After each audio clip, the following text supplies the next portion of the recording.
What the heck? The hell? The door's off the hinges! Dude, what the hell? Dude! Emmett, did you do this? Emmett! Oh my god. Oh, there's glass everywhere! What the? Just come sit down. We'll fix it later. We'll clean it later. The door. Well. I know. The door. Yeah. We'll get it. Hey, there's a note. My chair's nice. warm. Someone's been sitting in my chair. Oh, okay. What could it be? It's Zero. He says. Oh yeah. He says play back the sound here. Okay. Yeah. Oh, he's left it on I love record. Okay, well, we'll just play it back. Let's see what it says. Yeah. I love hearing from that guy. I think it's a zero tolerance. Yeah, let's turn it play on. it. Okay.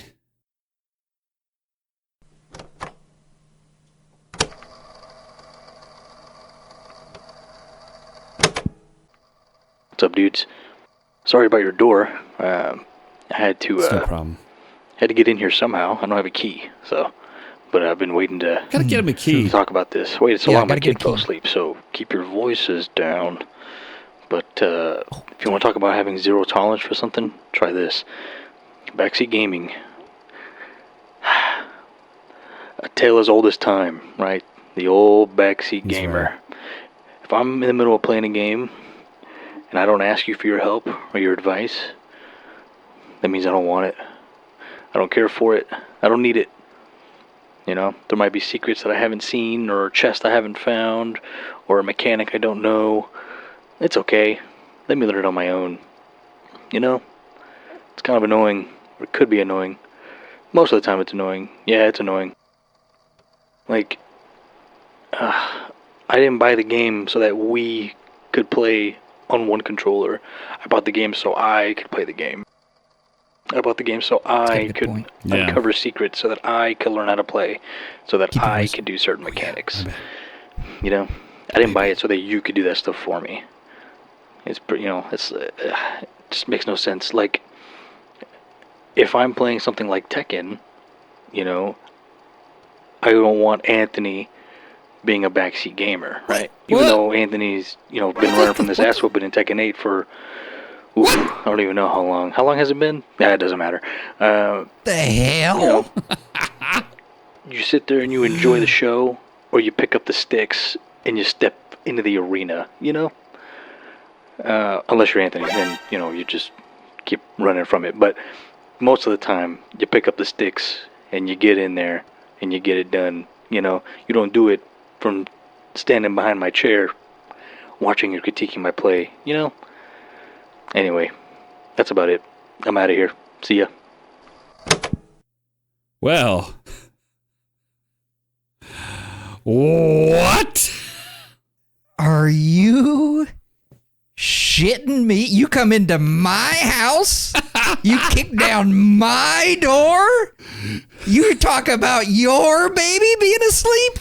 You woke up Emmett? You woke up in here and you talk about Tekken? Me? You talk about me dodging an ass whooping? Okay. You know what? I'm going to Walmart tomorrow. I'm buying Tekken. Oh, I thought he was going to leave. I'm putting it on record right now. Tekken 8 will be bought, purchased, practiced, and played tomorrow. Secretly. How about that? How about that for running from an ass whooping? That's good. Running from an ass whooping. What was the zero tolerance about? I don't know what that was. I'll tell you what he was talking about. I'm all worked up. I'm all jazzed up. Worked up. Well, folks, we're gonna be hosting the Tekken tournament. The Tekken Zero versus Anthony. We're streaming live. Will we stream it live? Sure, yeah, we can. We'll stream it live on Who's Your Main? Who's Your Main's podcast on Twitch, probably. I don't know. I was trying to get all WWW. Yeah, I appreciate that. We've been told multiple times not to talk about WWE, but I just appreciate that you are a diehard fan. You really care about this show, and you care about talking about that. You know what? I'm coming after all of that group. You know what? I've been taking shit for the past 3 days, maybe more. Whatever, doesn't matter. Can't talk about Blood Bowl. Can't talk about wrestling. Dodging Tekken. You know what? I'm getting all worked up. We need to calm down. You need to calm down. You calm down. You need to lock it up. You lock it up. You lock it up. Lock it up. Listen, I'm trying to talk about backseat gaming. I'm trying to cool. Cool. What's that saying? Cooler heads prevail. Cool. Well, you should make them all in WWE wrestling and then have your guy beat all of them in a sequence. Oh, yeah. That's a good idea. Oh, no. You know what I'll do? I'll buy The Sims and I'll beat their ass in The Sims. Yeah. That's what I'll do. Editor, cut that so it's a surprise. Okay. Yeah, don't tell them. Oh, they're going to find out. Well, yes. Maybe. Talking about backseat gaming, what was that bit that you were telling me about a streamer or something? So there's this streamer who plays Dark Souls 2, and he was sick of backseat gaming as well. I even did homework for Zero's topic because I cared about whatever.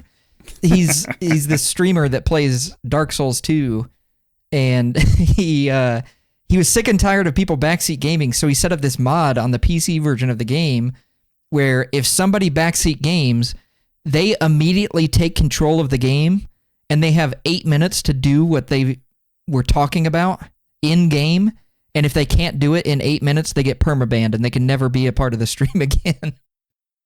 I think that's hilarious. I think that's awesome. That's the grab the sticks moment, man.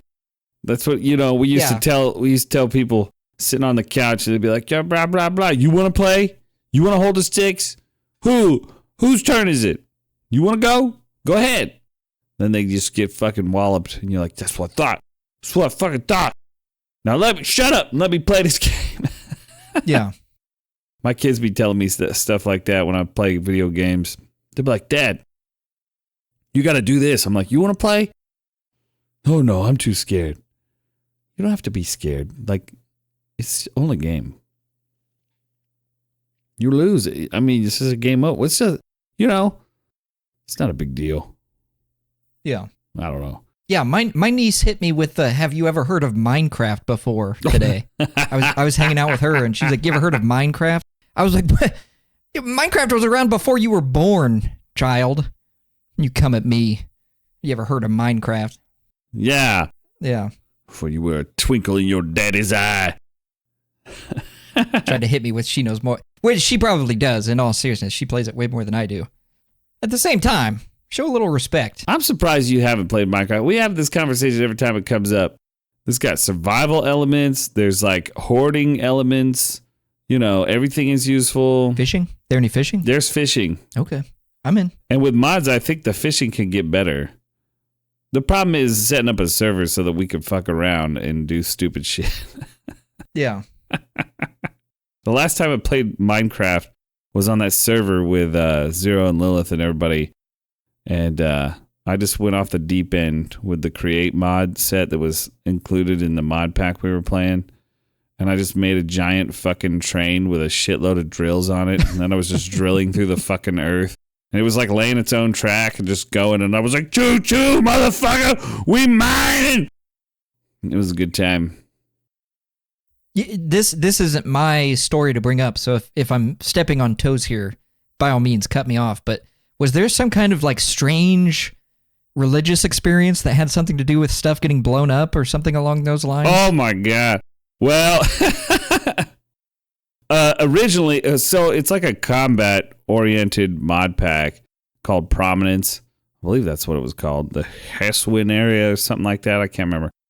And I was experimenting with all the different types of like combat, and I picked fire magic for the first one that I really was like interested in. And I was looking at all the magic available, and there was these wands that were available as well. But one of them had fireball on it, and when you cast a fireball, it would make a big fucking like TNT go off, basically. So I was demonstrating to our Lord Lilith the dangers of this wand. And I said, don't use this wand in the house. And he was like, yeah, that makes sense. And I was like, yeah. He was like, I'm going to go to the nether and blow shit up. And I was like, good idea. And so he did. And then I fucking accidentally right-clicked trying to turn off the fireball while in the house. And I blew up like the main server. And he had made all this shit that like you could like put everything into this computer. And it was really complex and difficult. And I was fucking devastated. And he was like, it's fine. We just have a backup. We just reload the backup. He's like, you haven't done anything important today. More important than blowing up the house? No! Yeah, I got kicked out of the Flame Brotherhood after that, and I was an Ash Ender. I had a whole lore. I had written all this lore. That's the old GM in me, trying to make sense of a game that is like completely sandbox. It's like, do whatever you want. Well, okay. So then I just had a hammer, and I was going around bonking all the bad guys with the hammer because I was kicked out of the Flame Brotherhood. But that didn't stop me from building a giant fucking train to drill through the earth. It went through, and it was called the Big, what was it called? The Big Stripper. That's what it was called, the Big Stripper. Oh. There was a Big Stripper Mark 1, Mark 2. I think the train was Mark 3. I don't remember. That was years ago. Feels like years ago. Yeah, it really was years ago. I think it was a year. Maybe it was 2 years ago. I don't fucking remember now. It was a good time. I think it was 2 years ago because I think it was right when I was coming out of football season.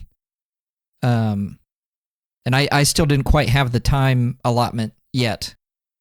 And I think you and I ended up starting. Was that when we would have started Stardew Valley? Oh, maybe. Or was that after? Oh, boy. I don't know. I would play Stardew Valley right now. Okay, well, I'd play. Boot it up. Midstream. We got to finish Fallout. Whoa, yeah. Well, I'm in the middle of Dead Money.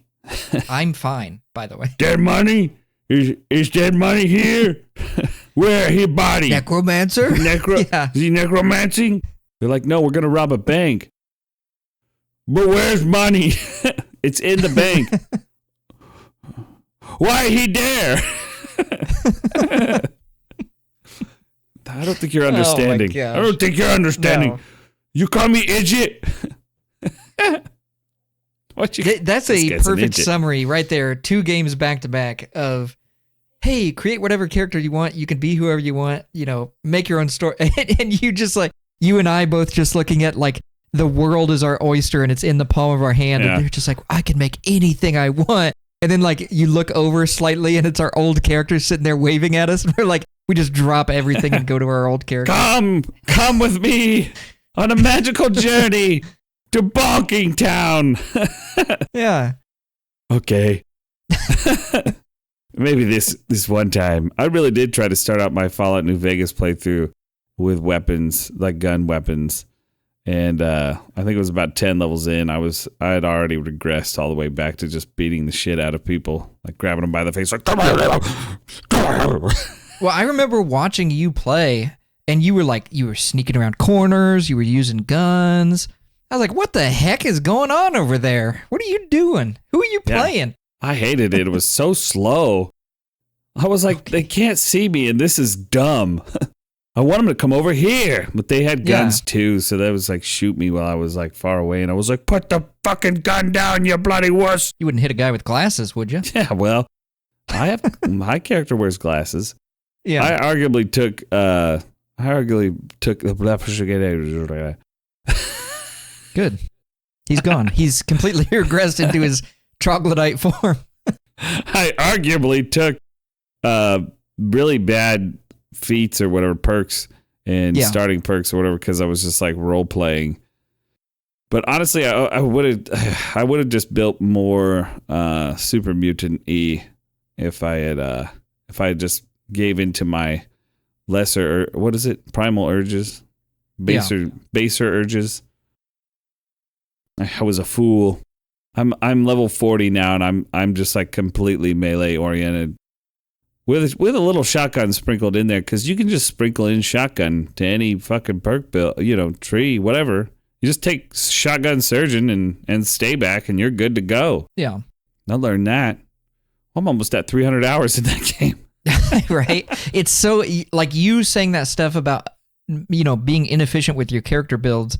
Yeah. I am always very meticulous. I always try to literally build the perfect character where no perk is wasted. So when I get to max level, even the stuff that I took at level 2 is still just as effective. Like I'm still drawing benefits from it when I get to max level. And there's no wasted perks in that. And I generally try to get maxed out stats and maxed out skills. And I did the same thing you did. I just started playing. I didn't have any plan or any kind of like normally I have like a spreadsheet as we do. I didn't have any of that stuff. I just started playing, and I really enjoyed playing this flawed character who was just like bumbling through. Now, granted, I wasn't playing, I think you have a special brand of, what's a polite way of saying it? I think you have a special brand of like honor and a code of ethics where you play it as the brave, strapping young lad who charges through as a knight, or whatever the opposite of that is. That is putting it polite. That's not what I'm doing. Yeah. And then on the opposite side of the coin is like me cowering in the corner with my shoot 'em gun, and I'm just like, hello, anybody in here? Stick your head out. Yeah, hey, put your head out. I'm a sniper. Yeah, wave your hand if you're alive.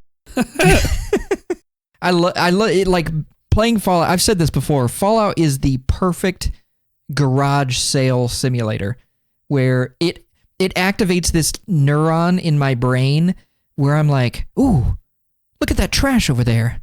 I want that. And then you just like go loot a building and strip it down to all of its resources and take all of those things back to your base. And then it's like, look at my pile of stuff. I did that. We did that in fucking Stardew Valley too. We just kept everything. Just had boxes of organized shit. What is all that? Don't you worry about that. That's not for you. Well, and you need to organize it by color. Yeah, your shit's in the fucking shipping box. Stay out of the other boxes. That's how the bee wars started. Yeah, the fucking bee wars. Every time I see a bee in any game, I have a flashback. I was going to say, do you have a flashback to the bee wars, or do you have a flashback to Jippy Sess and have kind of like a big woman? It's a double flashback. Help! I'm just looking up like, then an explosion goes off and pulls me out. Yeah. Oh, I don't know what happened. Yeah, I totally ignored grenade launchers and explosives in Fallout for way too long, and then I needed to get that achievement for explosives, and then I was just having a ball. Like using fucking mines, like luring death claws into a series of mines, and thump, my beloved. It's just like a bigger shotgun to me. Yeah, absolutely. It hits them and they go boom. Fallout New Vegas has this incredible system where it was added through the Gunrunner's Arsenal DLC. But they have this incredible system where you have like 3 pages of sort of like minor quests that you can do that are strictly related to like how you kill stuff or how you maim stuff specifically. And I love those. I love going through that list and being like, okay, 10,000 damage with energy weapons, check. 10,000 weapons with explosives, check. 10,000 melee damage, check. And just going down the list. And it's like, dismember 10 left hands on enemies, and then you get a perk that's like all right. It's like that stuff just like tickles my brain where it's like I want that perk so bad, and it's so fun to get them. Because I think that's something that you and I really excel at is I think anybody can truly make a overpowered character. Given enough time and given enough resources, anybody can make sort of like the uber character. But I think the thing that you and I excel at is making the like flawed idiot who is like just good enough at their thing to survive. And then, but there's like all of these red flags and baggages that are like trailing behind them. And it's like, look, I won.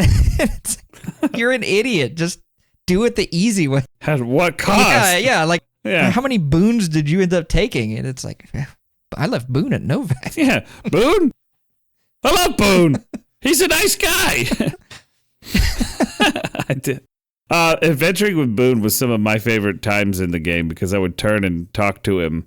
I don't know. I just didn't have the same relationship with Veronica and, Raul I did. I had a pretty good relationship with him. He was cracking me up quite a bit. We got to fucking Vegas and he was like watching all the fucking women. I was like, you good there, bub? He's like, it's 5 more minutes here.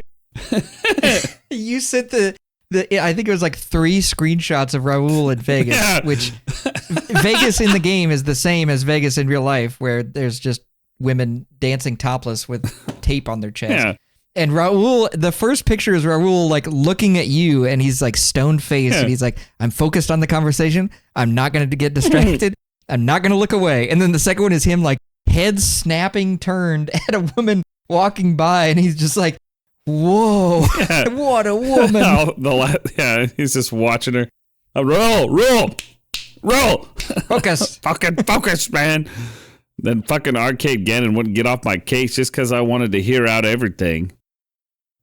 He was like constantly up your ass if you're exploring. He's like, yo, what are you doing? Nothing. We're just talking to the Legion. We need to see what they're about. Why? Look, I don't like him as much as you, okay? He's like, I don't like him. Okay. Well, whatever. We need to know what's going on here before we kill them all or whatever. But yeah, they're just talking. When I was like, I couldn't possibly kill all these guys. Let's try real quick. And I killed all of them. Quick saves. And I was like, oh, shit. Melee build's working, boss.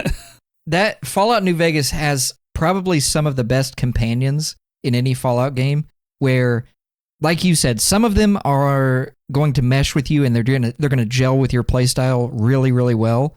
And then there's others, not because they're annoying or because they're, written poorly, but they have conflicting interests with what you are doing. And so you butt heads with them. And I think that's a really cool dynamic where you can relate to characters. It's not the same as Fallout 4, where the companions are very, very interesting for about halfway through the game, and then as soon as you complete their companion quest, they just like immediately stop talking to you, and they just repeat the same lines of dialogue over and over again. Each character had something to say about like where you were, or what weapon you were using, or if you were picking up too much junk, or if you were giving them too much junk, how they responded to the different factions. It's just really a very compelling RPG game, and it's a very, very fun Fallout game. I wish I could have seen Obsidian make that the companion system, but with multiple companions in the party and they talk to each other. That would have been, because they do that in Dead Money. The companions like talk to each other when they're waiting around the fountain. I was like, this motherfuckers could have made a fucking sweet ass fucking Baldur's Gate style fucking game where I have all the guys and they're all fucking talking to each other. It's like, I don't know, Arcade Gannon getting pissed at fucking Veronica for being in the Brotherhood or something. Like, it just could have been so much more. But in its state that it's in is incredible. Like, the fact that each companion has multiple endings for themselves, let alone the game has multiple endings, and then the DLCs have multiple endings. I'm just like, what the fuck? You could just play this game forever. It's too much. I'm never going to make it to the next game. I know, yeah. That's the thing, is like we've just been lingering. You and I have been matching each other game for game, and I beat Fallout New Vegas much quicker because I was following a guide and I was much more familiar with that game, and so I was able to beat it much faster. But you're right. Like we've just been like soaking in everything there is to do. Every single inch of the map has been explored. Every single quest has been done. I did all 4 of the endings. You have been going through and doing the DLC before doing the endings. It's just incredible. And I was looking it up while you were talking. Obsidian did make their own, quote unquote, their own version of Fallout. It's called The Outer Worlds. Oh yeah, I forgot about that. It's kind of a modern game, and it's very well recepted, I think. But I've never played it, so I can't compare it to any of the games. Like I can't compare it to Fallout 4, for instance. which I think Fallout 4 is a very fun game. I've said this before. I think it's an incredible game and maybe one of my favorite first-person shooters of all time, ? But it is a very poor RPG. The RPG elements are completely stripped away to make room for, just literally having more fun during combat. So, I don't know. Obviously on the horizon, I would definitely love to play those games, but I just never have. I've never gotten around to it. I forgot that Obsidian made fucking Star Wars Old Republic 2. Shit. And that Pillars of Eternity has been on my list for a long time. I don't know. The writing team for Fallout is very good. Gameplay, very good. With the mods, even better. I've just had a great time. I have squeezed in some other games recently. I went back and beat Zelda 2, I guess for the second time because I remembered everything. And I was like, I have never beat this game. No, I beat it. I remember. There was a lot of stuff that I learned this time around, like how to fight the knights better. And I seem to have a core memory unlocked when I was fighting those knights. The Iron Knuckles is what they're called. And they have a shield, goes up and down. They throw mix-up attacks. It's a side-scrolling fucking fighting fucking style game. A really old NES game. I just always fought them like the way that I thought you were supposed to, like 1-to-1, like toe-to-toe. Nah, dude, you just jump attack their fucking face. And I was like, holy shit, these guys are the easiest fucking enemy in the game. Then you make it to the Great Palace, which is the last level. And it's just like a fucking scream fest all the way to the fucking final two bosses. You're just like, ah!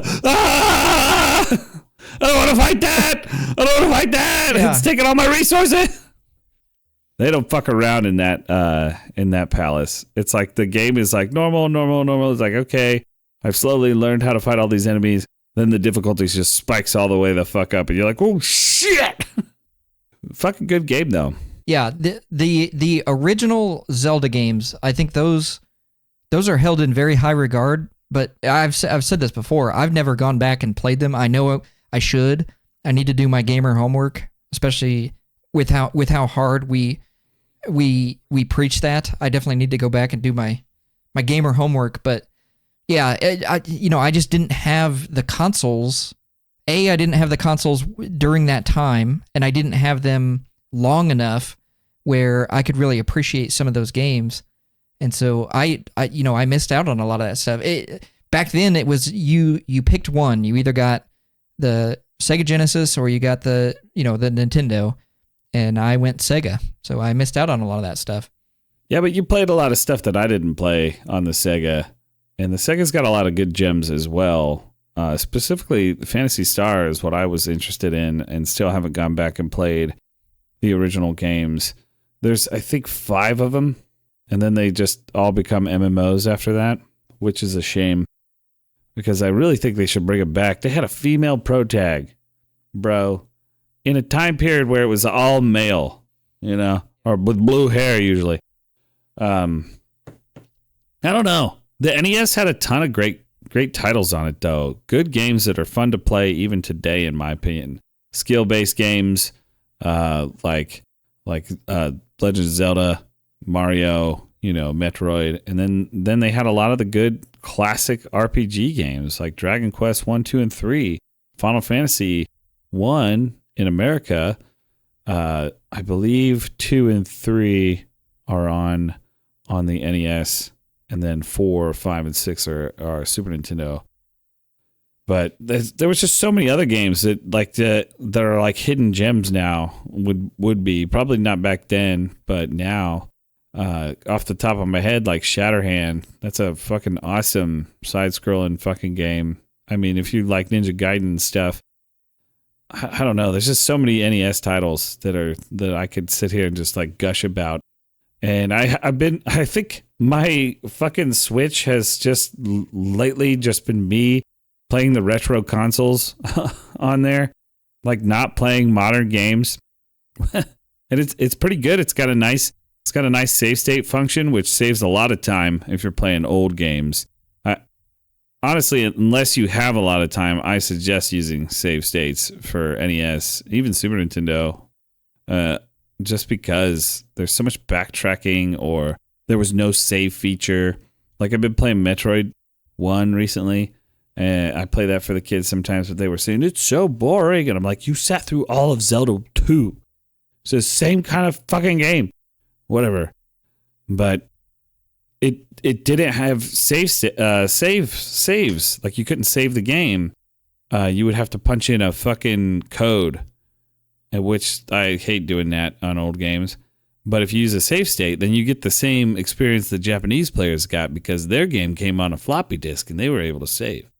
So, That's insane. Yeah, I was literally just getting ready to say that. Was a lot of those older games, the way that you would save your progress is a code would flash on screen, and you would write it down, either in the instruction manual or on a scrap piece of paper, and that was just your way of knowing, okay, like, if I want to get back to this spot, this is how I do it, is entering that cheat code in, and then it, you start the game, put the code in, and then it teleports you to that level, which, like you said, I think save states is the way to go. I think that's the preferred way to do it. I think that's definitely one of the advantages of having emulation and having games, not run on native hardware, is that you get those quality of life features that are just so nice. Even like, we played Shin Pokemon earlier in this year, and there were a lot of quality of life game, improvements in that game, where it's like, I distinctly remember, even as a little kid, being like, wow, this is, I don't really like this about this game. There was a lot of backtracking. There was a lot of like, where do I go? And, because sometimes the NPCs, they'll tell you what you need to do or where you need to go, but other times that, they just didn't have that programmed in. You couldn't have every NPC be helpful. So you'd be talking to and be like, where the heck do I go? And it's just like, oh, I'm the name raider. Would you like me to change the nickname of your Pokemon? And it's like, no, I want you to tell me where to go, dang it. You gotta wander around. Yeah, you just have to explore. And so I think having save states, and I think having those quality of life improvements, that's incredible. That just makes playing older games so much better.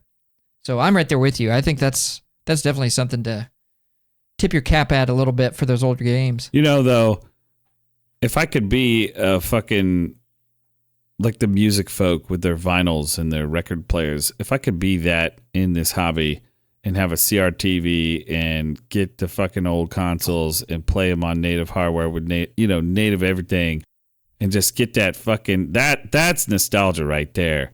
Or maybe not. Maybe that's the preferred.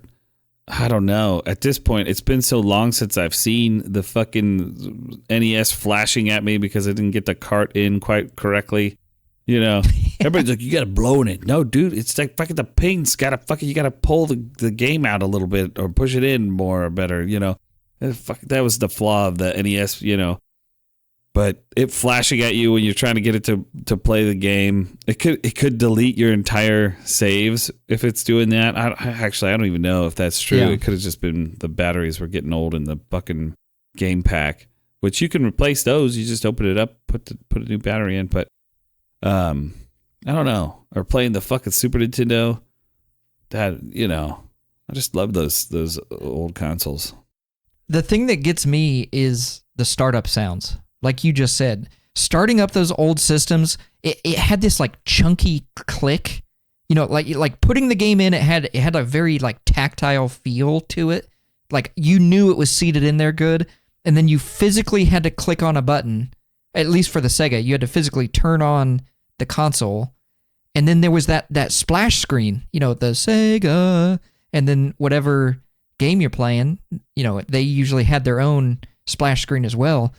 But man, that stuff is just so nostalgic, and it's lost. Yeah, we're so spoiled now. Modern consoles, PC gaming, all of that stuff. 4K. The one that I love is like 4K gaming, and it's like, oh, I could never go back to not having 4K gaming. It's like, do you even have a 4K TV? Shut up. Shush. Yes. Shush. Yes, I have a 4K TV. I stole it from my sister, but it's like, there's something truly visceral about playing those games, and we literally had the worst setup possible, where we were using, I can never get the name right. There's component and there's composite. I can never remember which one's which, but we had the yellow, white, and red cables that we plugged into a VCR, and then we plugged the VCR into the TV, and we just thought that was magic. Channel 3, or is it 4? yeah. You put it on channel 3, and oh man, if you got it wrong, there was just static on the screen, and you thought that you had fried everything, and it's like fix it.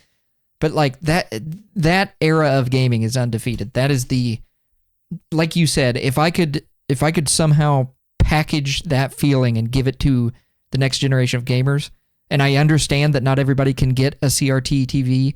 Not everybody can go out and buy physical games. They take up space. I understand that. But that's the dream. Like you said, I would love that. That's up there. Tomorrow we wake up, they're doing repo carts and stuff of old games, and CRTs are going back into production. You can get one for like $150. Please. $150 would be crazy, but if it was brand new, I don't know. I might pay $400 for a brand new CRT. You know? Oh yeah, the like PVMs and the BBMs. Oh yeah, absolutely. Yeah, that would be. I definitely would. Yeah, I don't know if you ever had to do this, but we had TVs that didn't have the like RCA hookups, and you'd have to use it would have like the cable hookup, you know, and you could hook up a VCR to that had RCA, and then play games through that. I don't know if you ever had to do that. Yeah, so I switched consoles. I had a PlayStation 1, and I switched consoles with my friend. This would have been like maybe elementary school, junior high times. But he lived down the road from me, and I switched my PlayStation for his Nintendo 64. And I was like, oh, perfect. You know, I already knew what games he had because every time I'd go over, we'd play his 64. So it wasn't like I was getting new games or anything like that. But it's like, okay, take it home, gonna hook it up, get it ready, and get it going.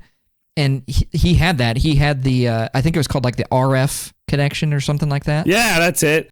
And it's like, what the heck is this? Where's the 3 colored cables? Like I had that down to a science. I truly believe that that's why, you know, like the millennial generation is better at maintaining computers and electronics and stuff like that. Because we were the ones in charge of hooking all that stuff up. It wasn't like you could be like, hey, Dad, come help me hook up the Nintendo. And he's like, I don't know how to do any of that stuff. No. Yeah, you're on your own, son. And it's like, okay, I'll do it. My dad played Nintendo. He bought that when me and my brother were like, where I was like 2 maybe. He may have had it longer than that because it came out in '85, but he had a Nintendo, and he played Zelda. He played Zelda 2. He said he beat those games. I know he did. He told me he beat Castlevania. He said Castlevania was one of his favorites, and I'm just sitting there going, "You beat fucking Castlevania? I'm not gonna beat fucking Castlevania now." But he knew how to do all that stuff. He had the fucking maps memorized. So when we would be playing Nintendo years later, we could go in and be like, "Dad, how do you get through the Lost Woods to get to the graveyard?" He'd be like, you go up, down, left, right, you know. And he'd tell us every time. And eventually he was like, I forget. I don't think he forgot. I think he was like, learn it yourself, boy. Yeah. Okay. You have to earn the old knowledge. I think I've only ever had one memory of playing video games with my dad. And it was... I don't remember which version it was, but we were playing Madden, and I had made a custom playbook, and I ran a play, and then I immediately went no huddle and did a audible into one of my custom plays and got a 1-score touchdown. And my dad turned and looked at me, sat the controller down, got up, and never played video games with me again. Didn't say a word. He just set the controller down, got up, and never played video games with me again. That's pretty much how my dad was, apparently. Apparently we were beating him in Mario Kart. He was like, I'm not going to let kids that are in diapers beat me in video games. Yeah. I'm just not going to play. And he hasn't played since. If I had known, I'd have sandbagged. That's what I'm saying, yeah. Just imagine our dads, like, trying to get us through a raid. Now, come on, Jared. You need to DPS better than that. Okay. Yes, Father. I don't know if I could see that, but I would like to, like, being able to, I think that's something that, like, every young man yearns for, is, like, picking your dad's brain to see, like, how deep their expertise goes. And, like, imagining my dad with, like, all of his football knowledge, if he could put that into a video game space, how good he could be, he could be good. Yeah, if he learned how to play the game, like, right, like, just, like, interact with the game, yeah, would his football knowledge put him, like, higher than everybody else? That would be very interesting. Could be. Yeah, I don't know. Maybe one day we'll make an AI of him and I'll play him in Madden, yeah. We'll see. You'll make an AI of your dad. Hey, ChatGPT. Yeah, it just smacks me upside the head.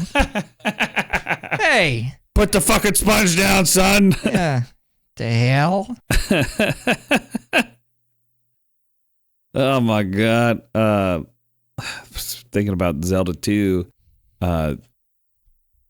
I really want to go back and play it again because there's two. I've been diving down into ROM hacks and then quote unquote PC ports of games. Somebody made Zelda 2 in Game Maker. And it's like 1-to-1, aside from they added a bunch of cool shit and made it widescreen. And that's pretty cool. Pretty cool. And then there was a ROM hack that I wanted to play of it called Redux, Zelda 2 Redux. And it supposedly balances the difficulty of the game, which would be very interesting because the game's difficulty is like all over the place. It's probably really what Miyamoto was concerned about with Zelda 2.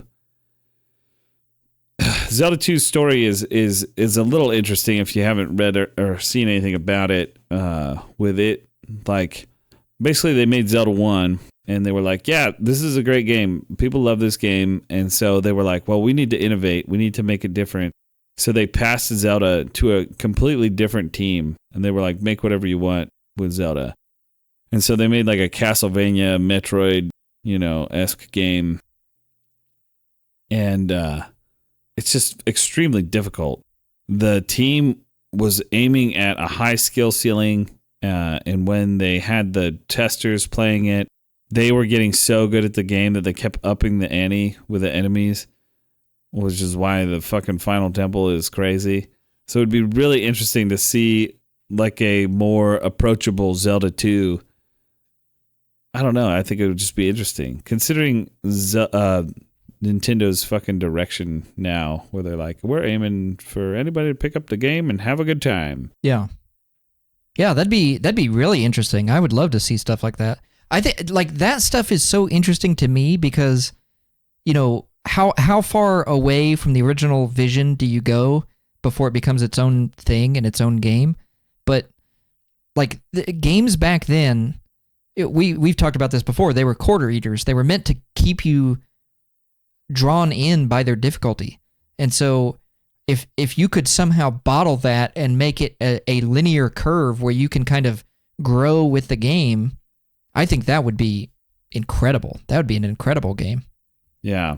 Yeah. And, I mean, because of the Westerns renting market and stuff like that, they didn't have laws like that in Japan. You couldn't rent games. So they would purposely make the Western versions harder so you couldn't beat them in a weekend if you rented it. And that's why, well, there's two reasons, One, they thought that Western gamers liked harder games, so they would purposely make games harder. I always was under the impression that they fucking dumbed them down and games were harder in Japan, and it's like the fucking opposite. And I was like, what the fuck? What the fuck? It's that Hitai mode. Hey, don't be talking about that. Oh, my bad. I would love to play fucking Way of the Samurai again. The Way of the Samurai 4 is on Steam. I keep thinking about picking it up, but I can't remember which one we played where I made that fucking character and I didn't tell I didn't tell Bryce. I was playing this game called Way of the Samurai, folks. Here's the story that he's referencing. And Bryce was playing on normal, but I told him I put it on hard mode. But what I had actually done was put it on very easy. And then I was just like fucking countering dudes and instant killing him. He was like, gosh, you're so fucking good. And I named my character fucking Hitai, which is not a real Japanese name. And so I was calling it Hitai mode because I was so good. And then somehow he saw that I had put it on easy. I don't remember where it is in the settings that he had. So he was like, you've been playing it on fucking easy the whole time. I was like, well, it's very easy for Hitai, but it would be very difficult if your character played in this world. And he was so fucking mad. And I was like, yeah, you thought wrong. I mean, that went on for, I don't know, maybe 2 weeks or something. He didn't know. It was great. Just imagine like a noble samurai warrior, the sun is setting behind his back, walking along a road. You get up to him and it's like, oh, brave warrior, what's your story? I would love to hear your mythos and all of that stuff. And then it's just double down. Double down. I got spurs. Jingle, jingle, jingle. That'll be my next short is double down. Oh my God. Oh my. I'm so fucking tempted to put that fucking super mutant mod in at this point. Like I'm totally gone. I'm so gone. I just like, it's so perfect.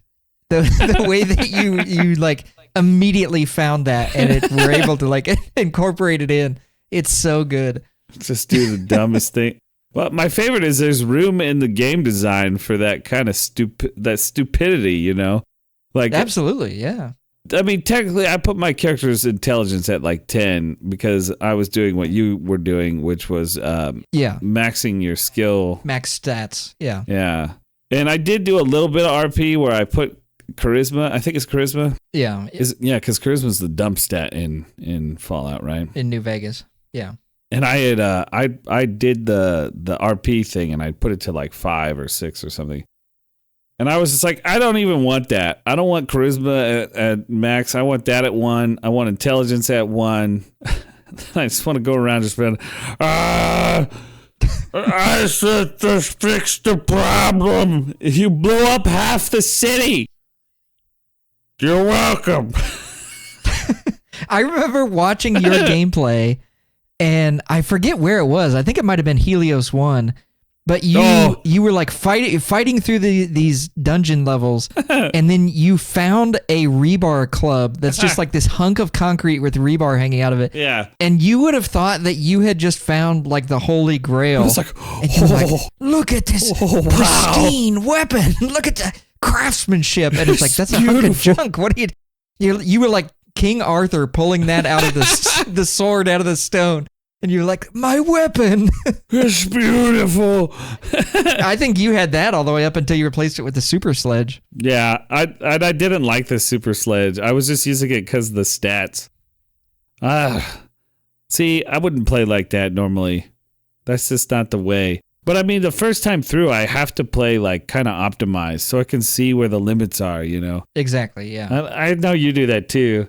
But I like to see the limits, and then I pull back to fucking throttle, and then put it into fucking shit gear, and then push it to the red line in that mode, Yeah. It's like, how do I make the rebar club my main weapon? Well, you see, folks, I thought about it, and you need to take heavy-handed at the start of the game, and then that becomes a really fucking good weapon that you could probably use the whole game. That's the one thing.